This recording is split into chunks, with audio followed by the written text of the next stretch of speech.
Selamat pagi sahabat rohani yang dikasihi Tuhan. Sebelum kita mendengarkan firman Tuhan di pagi hari ini, marilah kita berdoa. Kasih karunia dari Allah Bapa dan anaknya Tuhan Yesus Kristus kiranya menyertai kamu sekalian. Amin. Firman Tuhan di pagi hari ini menjadi renungan kita dari Mazmur 91 ayat 4. Dengan kepaknya ia menundungi engkau. Di bawah sayapnya engkau akan berlindung, kesetiaannya menjadi perisai dan penangkis. Sahabat rohani yang dikasihi Tuhan, Daud memiliki banyak istilah untuk Tuhan. Dan dia tokoh satu-satunya yang memiliki banyak istilah. Sejak awal kita melihat Tuhan itu begitu baik kepada Daud. Seakan-akan Daud ini anak kesayangan Tuhan.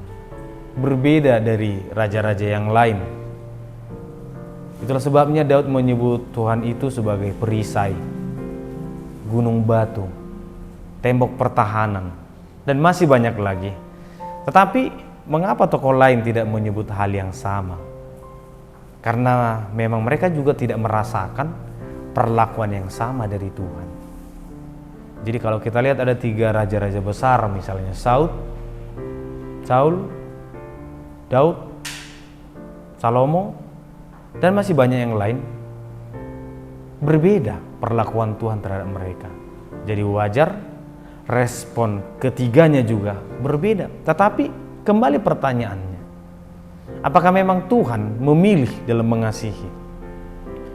Selain itu kita juga harus melihat untuk menjawab pertanyaan yang tadi, bahwa Daud memang melakukan hal yang berbeda, merespon Tuhan dengan cara yang berbeda, yaitu melakukan apa yang berkenan kepada Tuhan. Dan dari sekian banyak tokoh dalam Alkitab, Daud disebut juga sebagai orang yang berkenan kepada Allah. Itu salah satu karakter Daud, orang yang berkenan kepada Allah. Dan nama Daud sering menjadi rujukan keberhasilan dalam PB. Yesus sendiri disebut sebagai keturunan Daud, padahal jarak antara Daud dengan Yesus itu sangat jauh sekali. Dan Yesus disebut juga ingin mengembalikan tahta Daud, kerajaan yang begitu berbeda dari yang lain. Seakan-akan itu menjadi rujukan kerajaan Allah.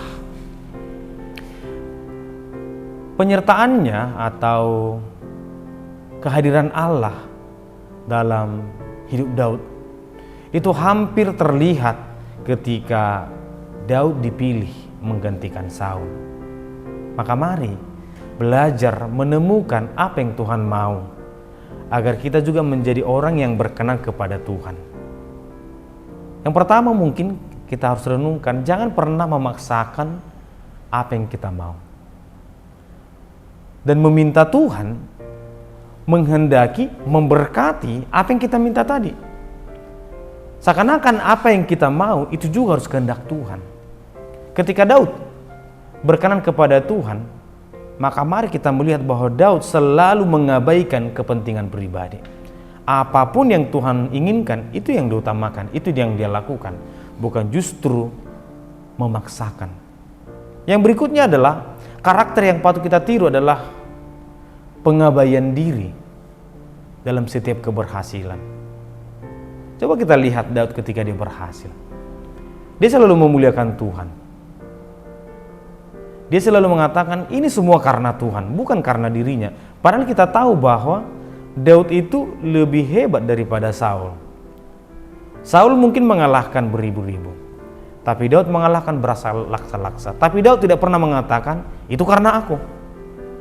Atau dia berkata aku lebih hebat dari raja manapun di dunia ini.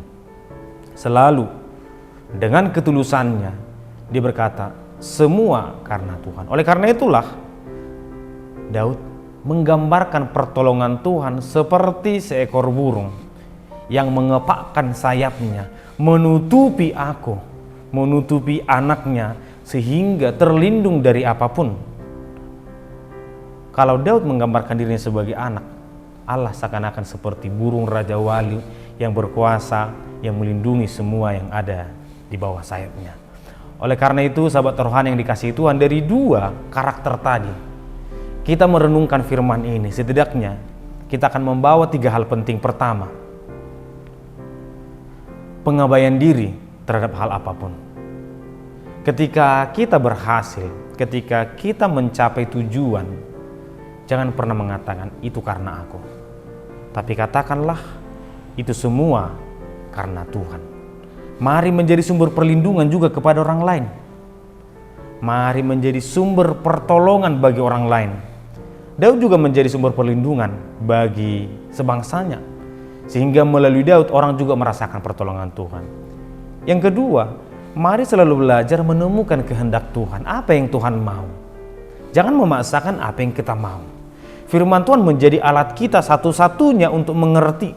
Tuhan, tolong aku, ajari aku untuk menemukan apa yang Engkau mau dari diriku.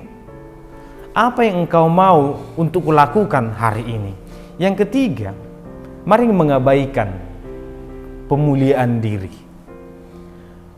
Mari memuliakan Tuhan atas apapun. Mungkin kita berhasil untuk satu saat, tetapi katakanlah semua karena Tuhan dan untuk Tuhan.